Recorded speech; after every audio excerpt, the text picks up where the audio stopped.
ధర్మార్థ కామములలోన ఏనాడు ఈమె తోడును నీవు విడిచిపోరాదు.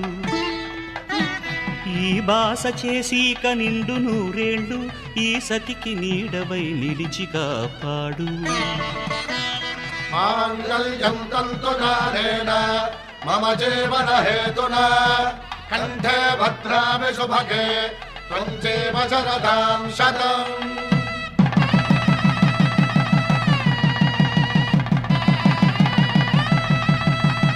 నా జీవితానికే ఆధారము అయి నిన్ను అల్లింది దారము.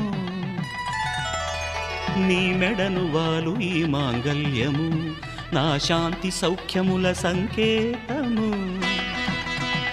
ఈ సూత్రముతో నీవు చిరకాలము వర్ధిల్లితే నాకు అది క్షేమము.